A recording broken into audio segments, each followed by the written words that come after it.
Hey everyone, and welcome back to Exposed Scandalous Files of the Elite. I'm your host, Jim Chapman, and I have a little surprise drop for you today. Now, I'm dropping this on a Saturday, so if you're listening to this today, I don't typically drop episodes on Saturday, but I wanted to promote another podcast that I do today called Bloody Angola and put one episode of a new series that I started on that particular podcast on this feed. And the reason I'm doing that, it kind of relates to Exposed Scandalous Files of the Elite in some ways. And what I'm doing with this series is it's called 50 Shades of Evil. And each week on Bloody Angola Podcast, I cover what is considered the most dangerous inmate from each state in the country. Obviously, there's 50 states, so I'm covering 50 different inmates. The very first episode from that series that I released just this past week on Bloody Angola Podcast was an inmate from Texas, and his crime's absolutely unbelievable. So I'm only going to drop one of these on this feed, and it is the inaugural episode. If you like what you hear, I'm linking Bloody Angola Podcast in the description of this podcast, so go listen to it. If you already follow both podcasts, no worries. Please feel free to share it with someone that you feel might enjoy the podcast. But if you do not follow Bloody Angola Podcast, this one's for you. Just a little extra this week. And here it is, 50 Shades of Evil, Texas.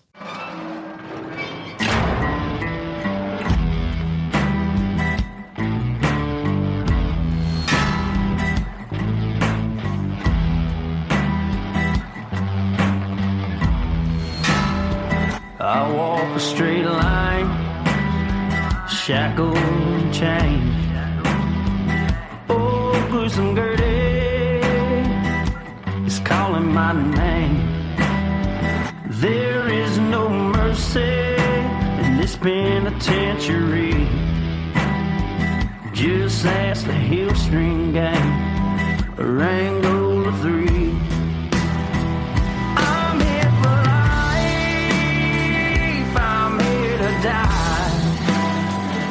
Inside these walls, inside the wire.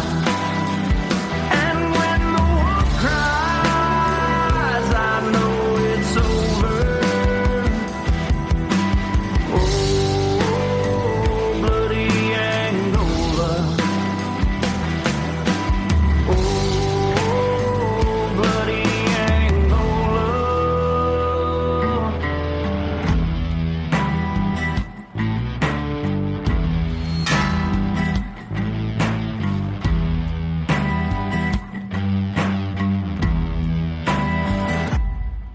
Hey everyone, and welcome back to Bloody Angola Podcast. I'm your host, Jim Chapman, and I am starting a brand new series today. I'm going to be calling 50 Shades of Evil. Now, each week with this series, I'm going to be bringing you the story of some of the most dangerous inmates in each of the 50 states. This week, to start off the series, I'm bringing you to Texas, and I'm going to tell you the story of Texas inmate Billy Joel Tracy. And I did research this, y'all, and his parents were not a fan of Billy Joel. Surprisingly enough, it just so happens he has the same first and middle name, but he is currently on death row at the Pulaski unit, where he is housed for one of the most brazen acts of prison violence in recent Texas history. Billy Joel Tracy was originally sentenced to life for aggravated assault and burglary, and it was not long before he became a documented menace behind bars. He racked up over 27 assaults on correctional officers alone before he actually killed a 47-year-old correctional officer. So let's get into it, and I'm going to take you back to November 30th of 1960. 1977. That's when Billy Joel Tracy was born in the town of Zanesville, Wisconsin. And for those not familiar, Zanesville is a rather large city, 65,000 residents. It's known for its outdoor recreation. It has great hiking trails as well as recreational boating along what is known as the Rock River. But Billy Joel, he was not really in that area long enough to enjoy it. While still an infant, his family relocates to Dallas, Texas. Now, this was the late 70s. Dallas, Texas, at that time was booming economically, and in his parents' mind, it seemed like a good place to settle with their only child, Billy, and seek work. Now, while the Dallas area was going through a major economic boom during that time, due primarily to the oil industry, the Tracy family, not so much. And when Tracy was around 7 years old, they actually moved again, this time to Colorado, but 3 years later, they would return back to the Dallas, Texas area, and specifically Rockwell County. Now, growing up through adolescence in the 90s, Billy would start what I would call his descent into crime, and he would gain kind of a reputation around the Rockwell area as being very volatile.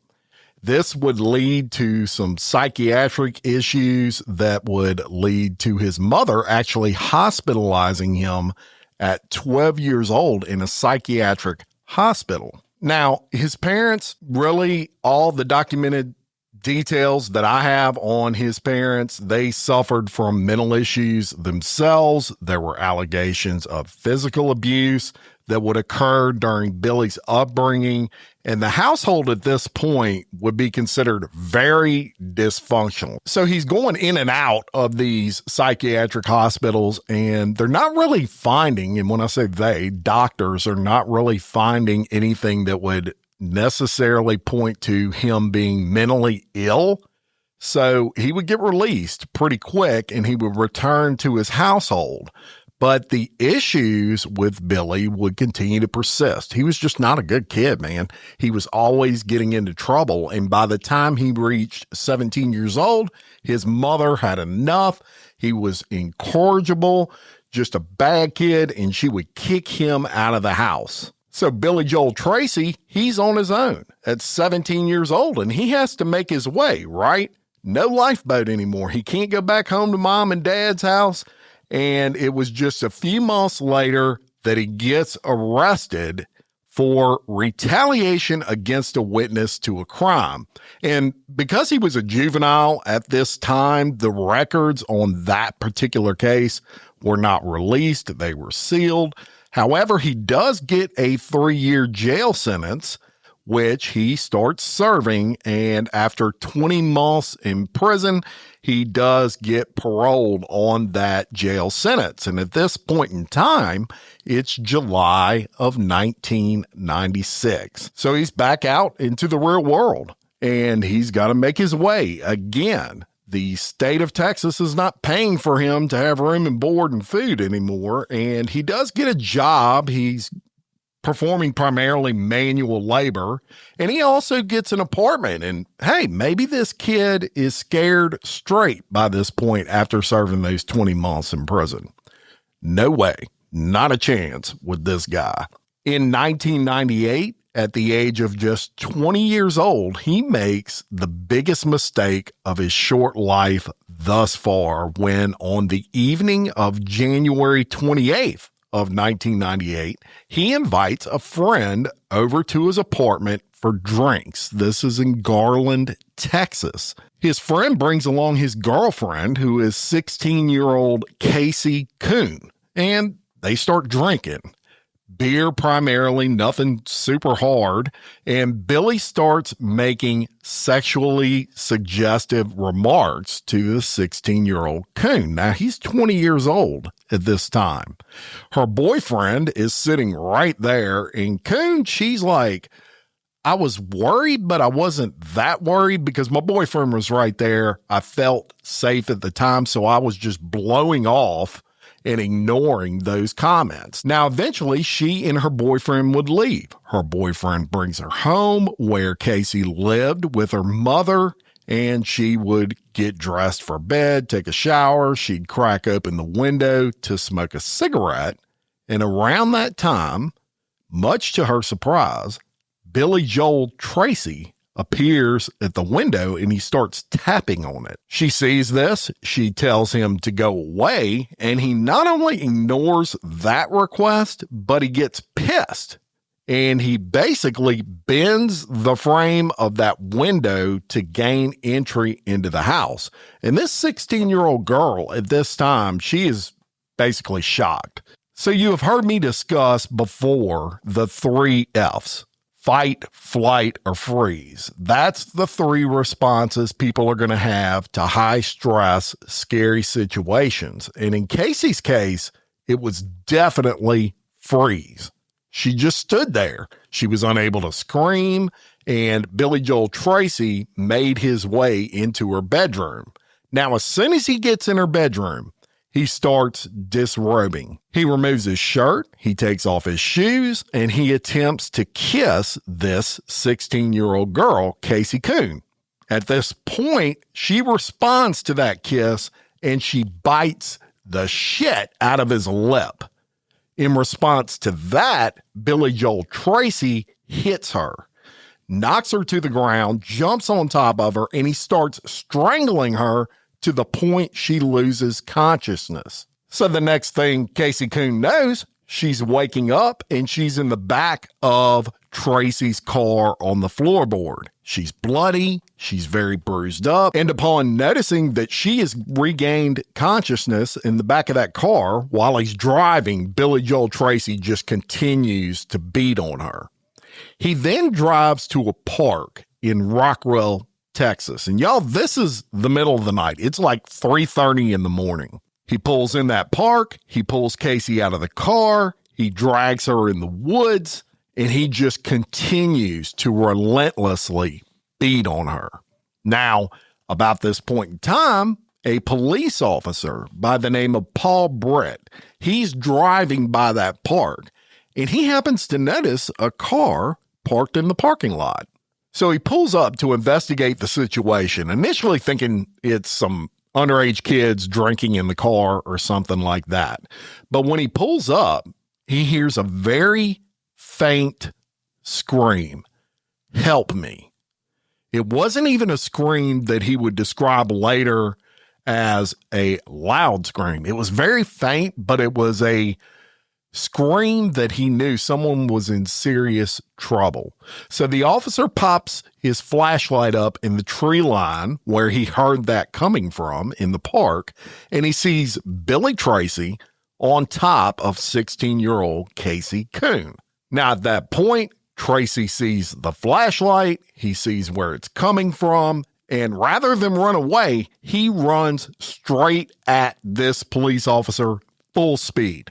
The police officer, shocked by this, Officer Britt, he draws his gun, and before he could even point it in the direction of Billy Tracy, the two begin to fight in this park. And keep in mind, Billy Tracy, young guy, 20 years old. He's not very big, maybe about 5'8", but he is very strong and very muscular. Now, the police officer, Paul Britt, he's no slouch himself, and he's still relatively young as well. He's only 30 years old at this time, and he's well-built, muscular. So they start going at it, and they literally fight for 6 minutes straight.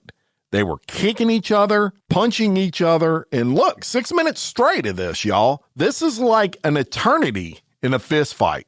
No stopping, no resting, just swing after swing after swing, wrestling with each other, etc. Fortunately, during this melee, if you will, the officer was able to access his radio on his shoulder and call for backup. What's running through his mind at this time is, if I can keep this guy off of me long enough and I can continue to fight him long enough until backup arrives, I may actually have a chance here. And shout out to this officer that he was able to actually do that just before he was totally exhausted and Billy Tracy would start getting the best of him. Backup shows up. So Billy Tracy sees this other officer arrive at the scene and he hauls ass into the woods. Now, first instinct from this officer he was fighting, Paul Brett, was to give chase to the suspect, right? But when he took off to run after Billy, he notices this 16-year-old girl, Casey Coon, was still alive. Now, he had assumed because she hadn't moved during this whole 6-minute fight, didn't even breathe, that he could tell that she was dead, but she wasn't. So rather than chase Billy down, these officers, Paul Brett and his backup, they chose to render aid to 16-year-old Casey Coon, which turned out to be the right decision because she lived, although barely. She would suffer a broken orbital bone, a broken nose, lost teeth, permanent vision damage, and she would require facial reconstructive surgery. So as soon as police would get an ambulance and it would arrive and Casey Coon would be loaded onto that ambulance, it's time to find this assailant. Alerts get issued for everybody to stay in their house. Helicopters are deployed and Billy Joel Tracy is on the run. And police knew who he was because they interviewed Casey Coon, obviously at the scene, and she said his name. So he's on the run and he would break into several houses during this manhunt. He would steal cash. He would steal food from these houses.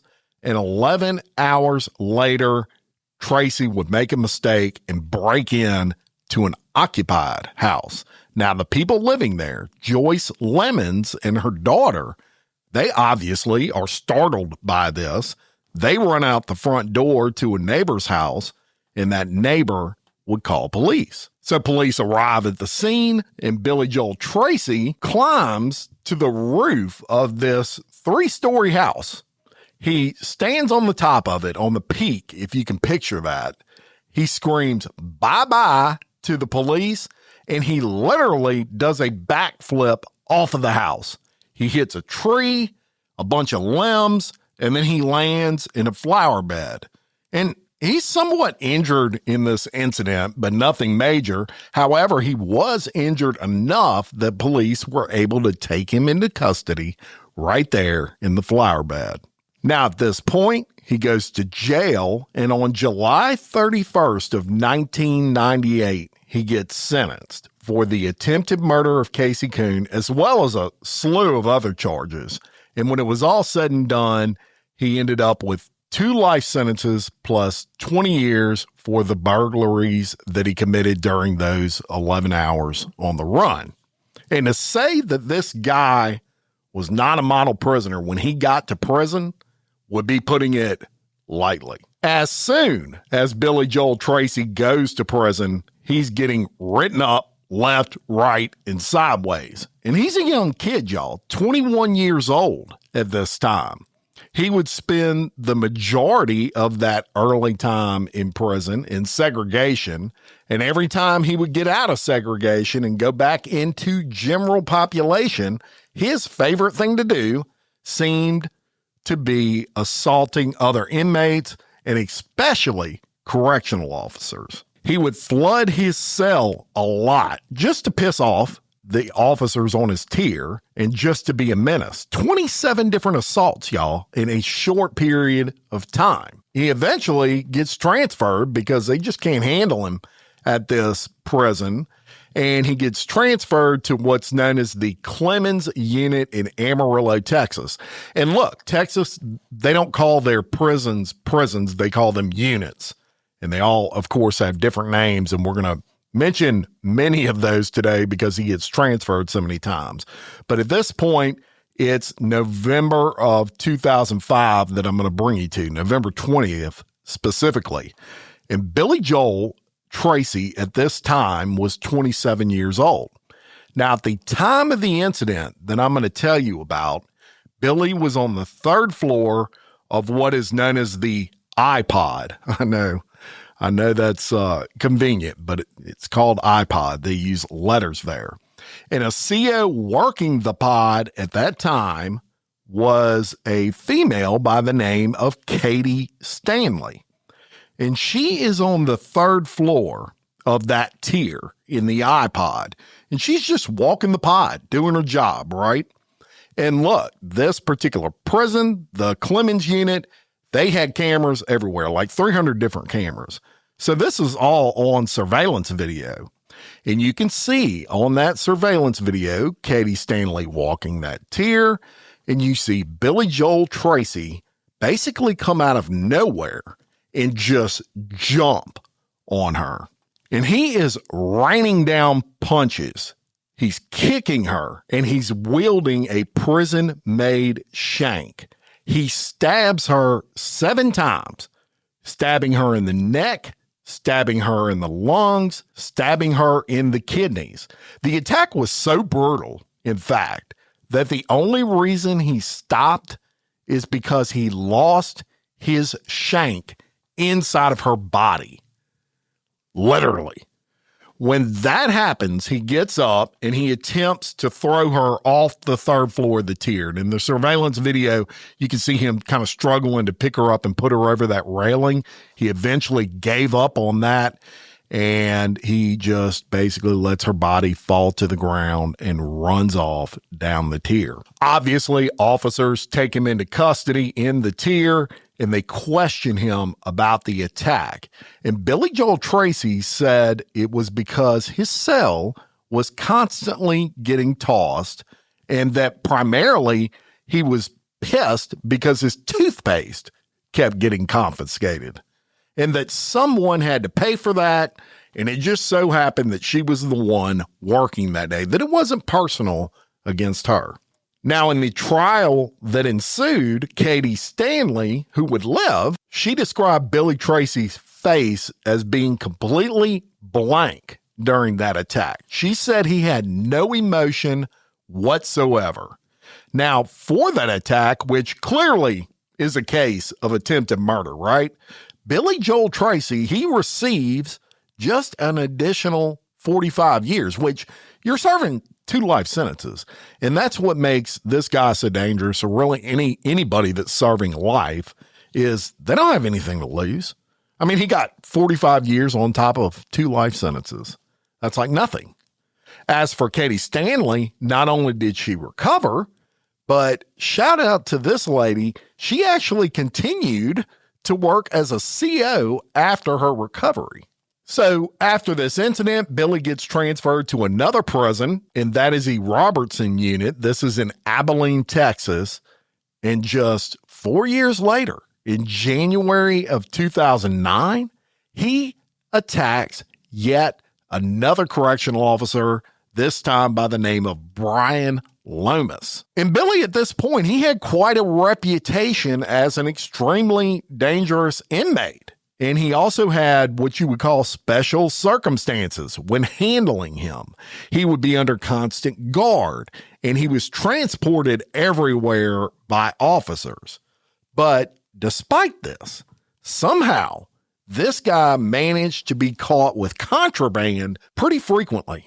Everything from homemade screwdrivers to needles to razor blades. His cell would be searched often, and he would develop a particular disdain for CO Brian Lomas.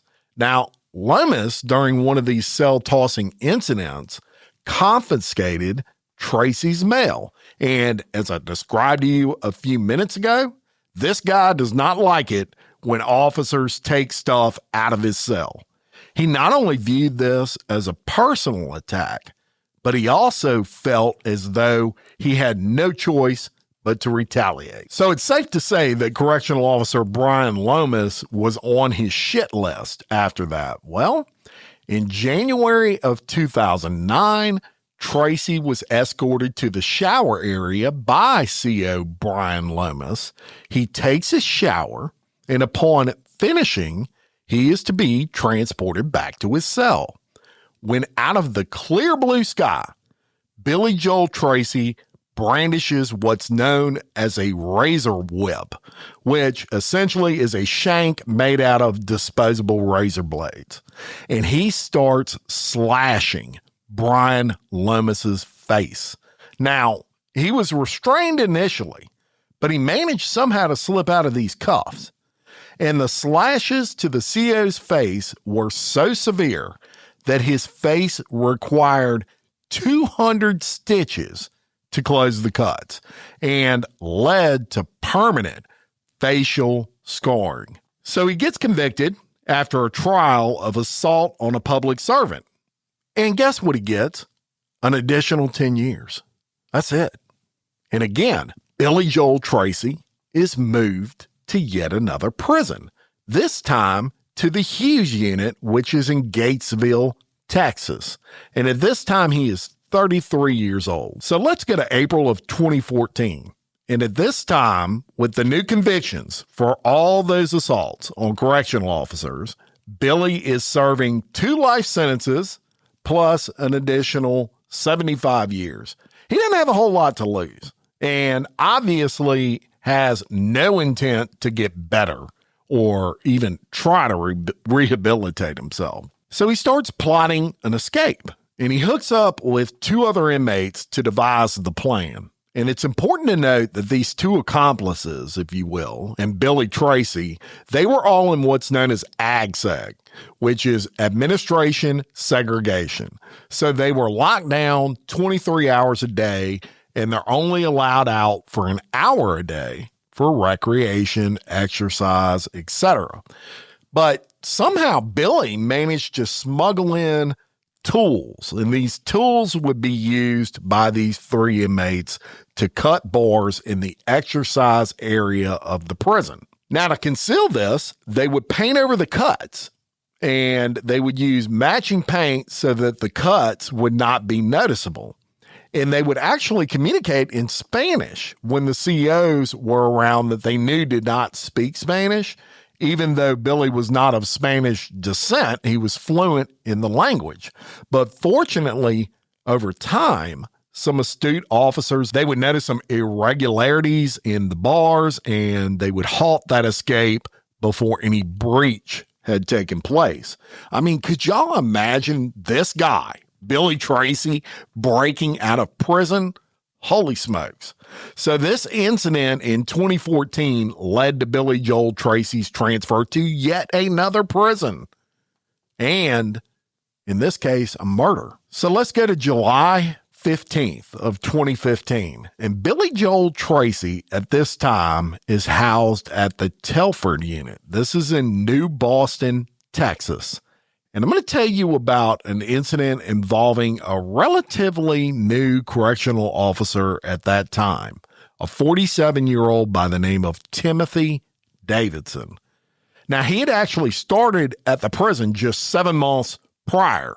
He had no prior experience in corrections. He had relocated from another state after his brother, who happened to work at the prison, teaching inmates. He gets him an interview at the prison. It went well, and they hired him. He was a father of 2 daughters, and he was assigned to the AGSEG unit. Now, fellow officers would describe him as somewhat quiet, always on time, always ready to work, very eager to learn, just a joy to work with this guy.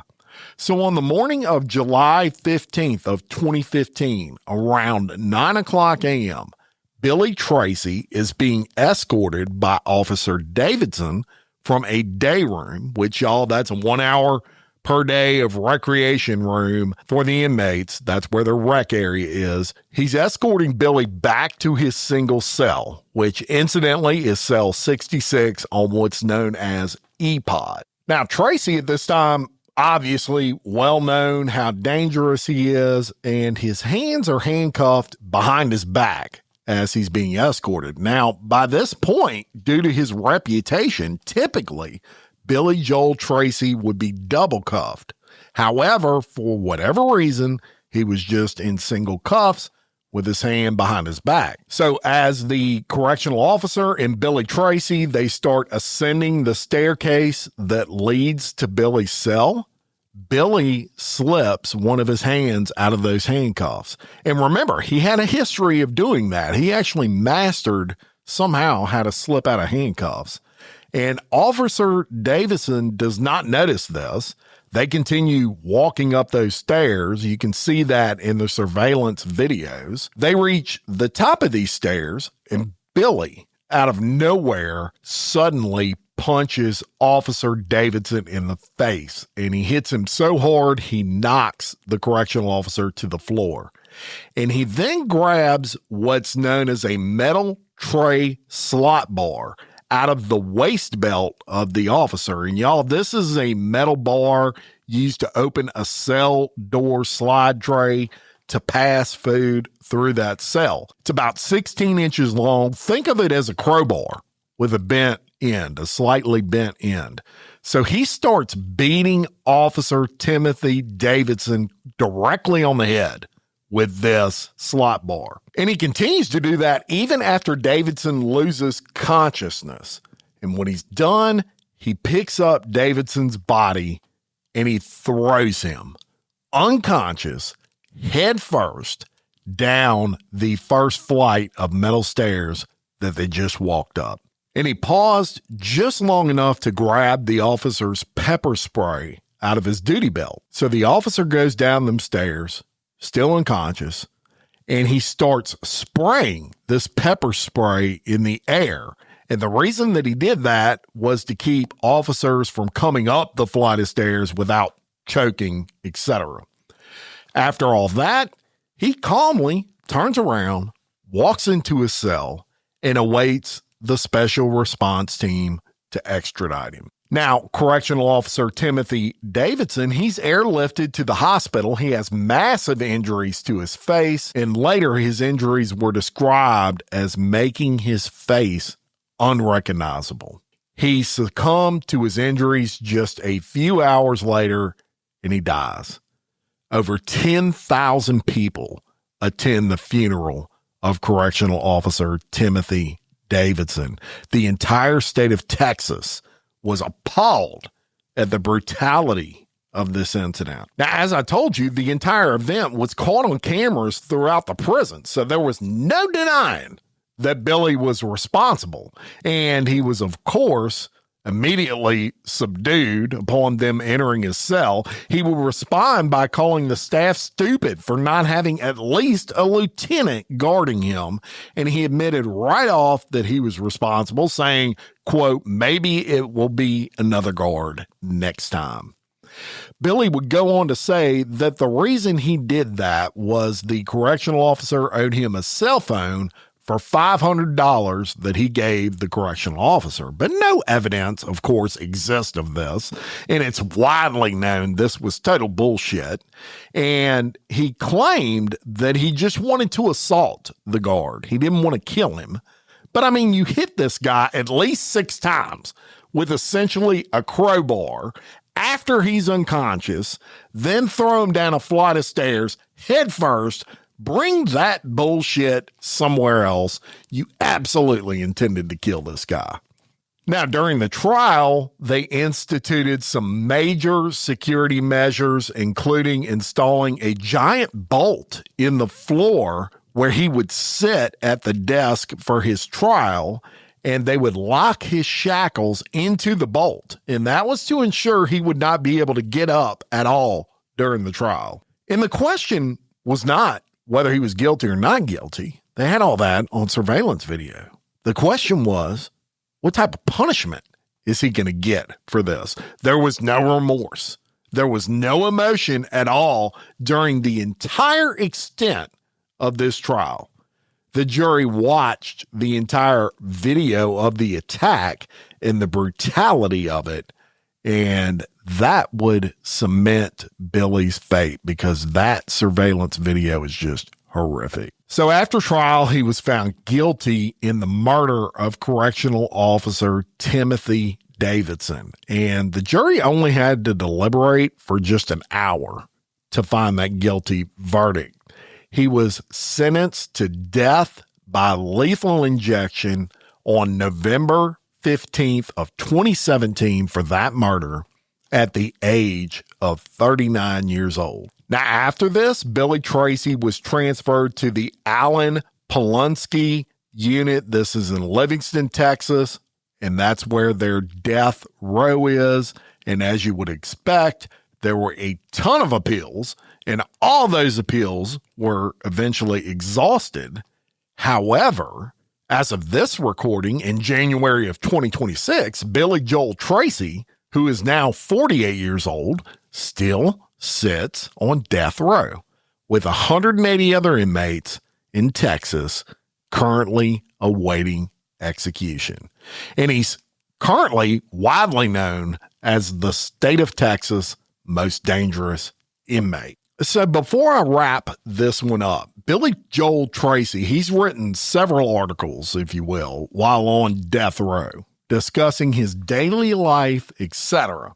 And I want to read one to you, which to me is the very definition of Billy Joel Tracy's narcissism. So it reads, November 15th of 2017, I was sentenced to die by lethal injection for the death of Timothy Davidson, a Texas Department of Criminal Justice guard. After being sentenced to death, I was immediately taken from the courtroom by Department of Correction transportation officers and driven to the Polunsky unit in Livingston, Texas, where the men of death row are housed in solitary confinement. 4 hours after being sentenced to die, I found myself inside a cell the state of Texas had spent the previous 2 weeks modifying for me in anticipation of me receiving the sentence of death.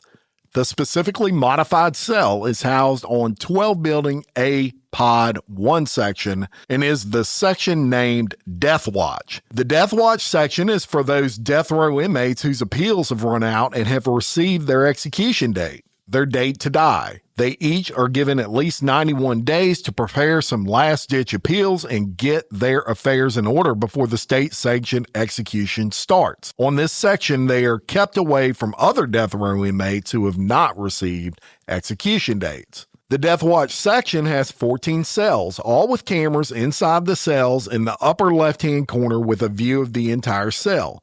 There are monitors inside 2 separate control pickets, 2 different warden officers, and a surveillance office where the footage inside the cells can be viewed. A Texas senator even has access to this live footage. There's zero privacy. The cameras were installed years ago under the pretext of helping prevent suicide attempts, allegedly so Texas could preserve the condemned life until they were ready to extinguish it themselves. And you know what? He's absolutely correct on that. It is the state's job to see out the sentence that was imposed by the people of said state. And you can't just kill yourself because that's not what your sentence is. Your sentence is to die via the state in which you were convicted in. And so, yeah, that's their job, to keep you alive so that they can kill you. I'm glad you acknowledge that. The Death Watch section has more than one dark purpose. Texas is infamous for getting the maximum amount of suffering it can out of each taxpayer dollar. Texas also houses inmates it doesn't like on death watch, inmates who do not have execution dates. Under the guise of security, Texas puts inmates on death watch without an execution date, so they will have to endure living with a camera inside of their cell. But more importantly, so they are surrounded by men with just days from death, constantly reminded of their doom and constantly suffering the loss of friends. Imagine the only people you are around are those with a few months to live, getting to know them, watching them experience their last days, then finally watching them be led away to be killed. Now, extrapolate that over the years. Can you imagine the psychological impact this would have on someone? 3 other death row inmates have been housed on death watch as punishment. Y'all, this is prison. This guy's, what is he, smoking here? 2 were moved after 9 and 13 months. The third has been in this section over 8 years and has endured over 100 men being led to their death.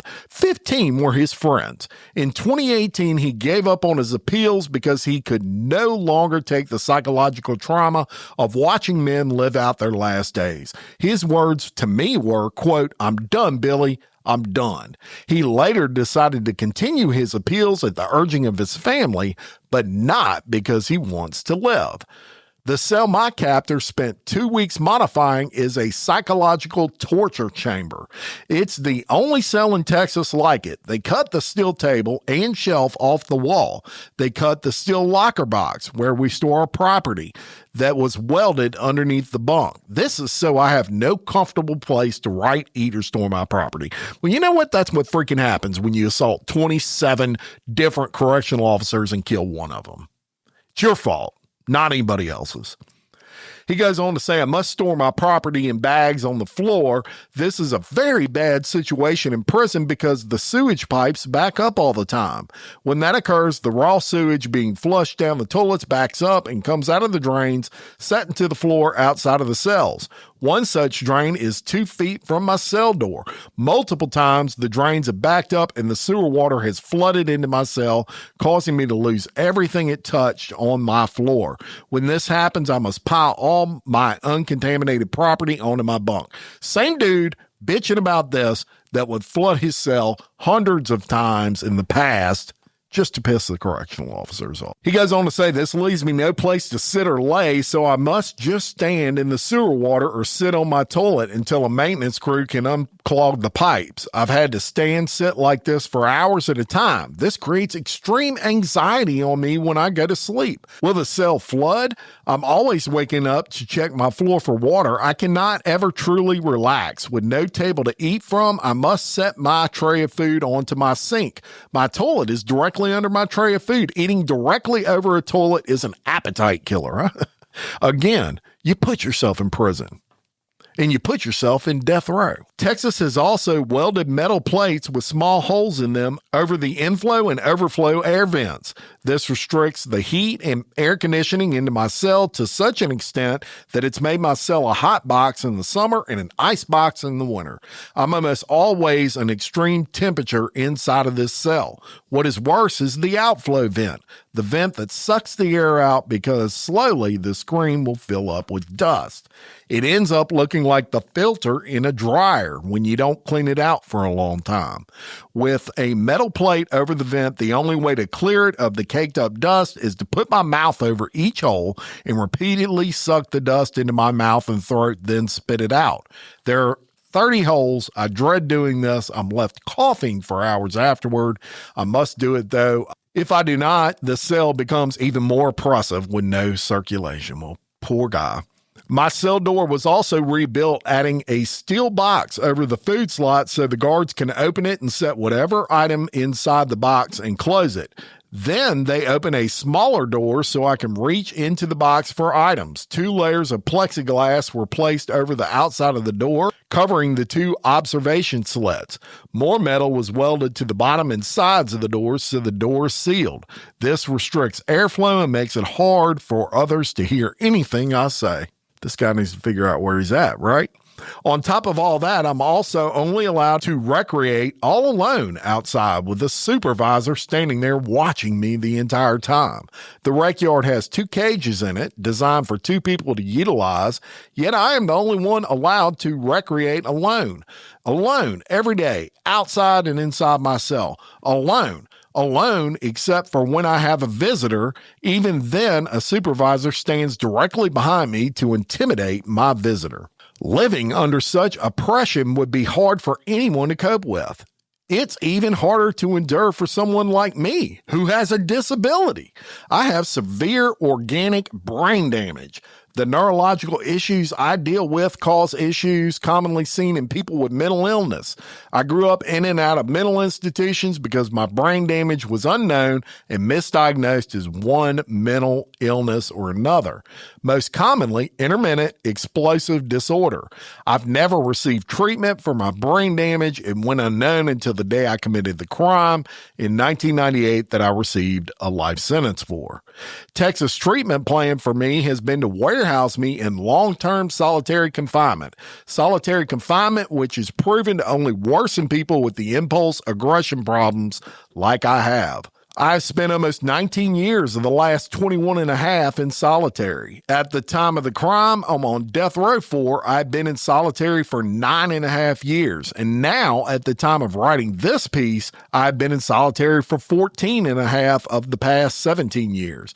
As brutal as my living conditions are, hardest by far to endure psychologically isn't this cell, recreating alone, and living under constant surveillance or standing for hours in sewage.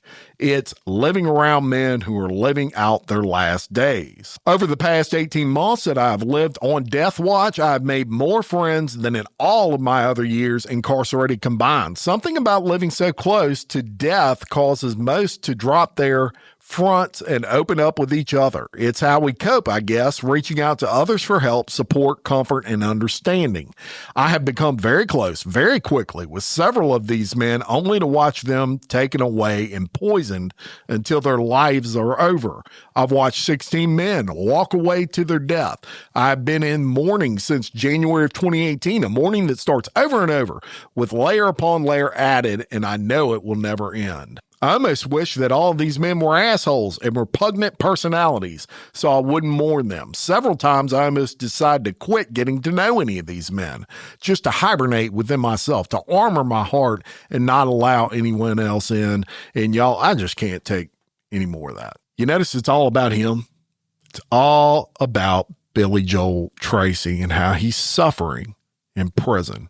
No acknowledgement of the fact that he was in prison for the attempted murder of a 16-year-old that he tried to rape when he was 20.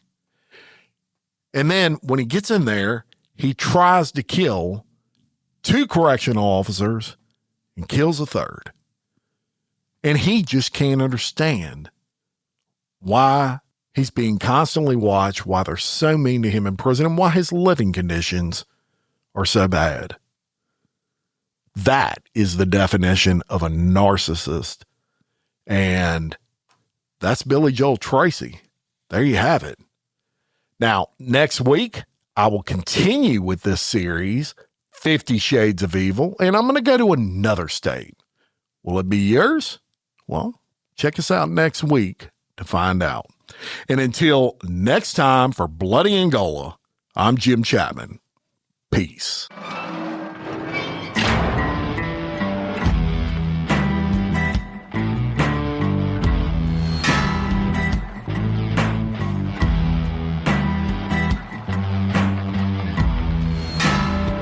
I walk a straight line, shackled and chained.